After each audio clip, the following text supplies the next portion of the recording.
আসসালামু আলাইকুম, আশা করি সবাই ভালো আছেন। আজকে আপনার সাথে শেয়ার করব যে গ্রামের মাটিতে কিভাবে মূলত ক্ষেত লাগানো হয় এবং কিভাবে ক্ষেত লাগাই। তো সর্বপ্রথম আমরা জ্বালাগুলো ভেঙে নিতেছি, সকালবেলা চলে আসছি জ্বালা ভাঙার জন্য।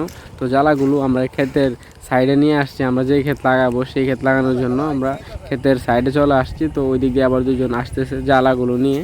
তো আমরা যে ক্ষেত লাগাবো মূলত সেই ক্ষেতে এখনও মই দেওয়া হচ্ছে না, তো মই দেওয়া হইতেছে। আমরা দাঁড়িয়ে থেকে আইলের উপরে অপেক্ষা করতে লাগলাম।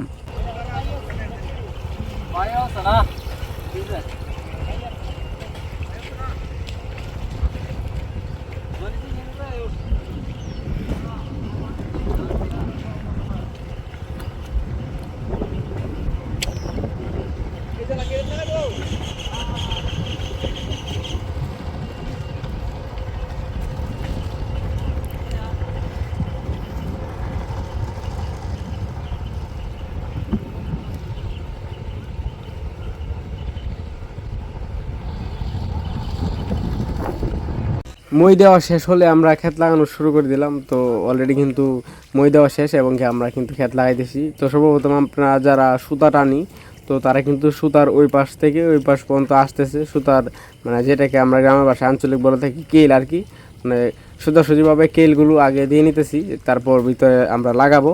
তো ভিডিওটা উপভোগ করুন এবং কি দেখতেই থাকুন।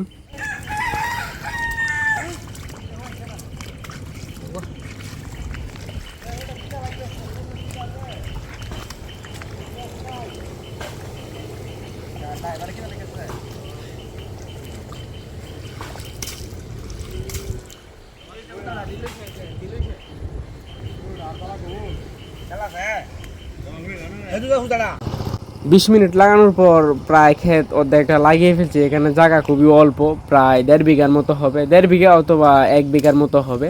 লম্বা যেহেতু ক্ষেতটা, মানে জ্বালাটা অনেক ভালো থাকার কারণে বিদায় খুব অল্প সময়ের ভিতরে কিন্তু সেই ক্ষেত মানে লাগানো হয়ে যেতেছে এবং কি লাগিয়ে ফেলতেছি।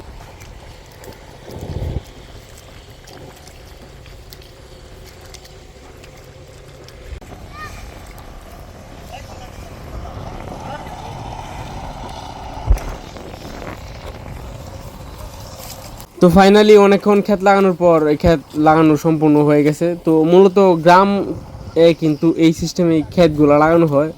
দর্শক, এই ছিল আজকের ভিডিও। এতক্ষণ আমাদের ভিডিওটি দেখার জন্য অসংখ্য ধন্যবাদ। তো সবাই ভালো থাকবেন।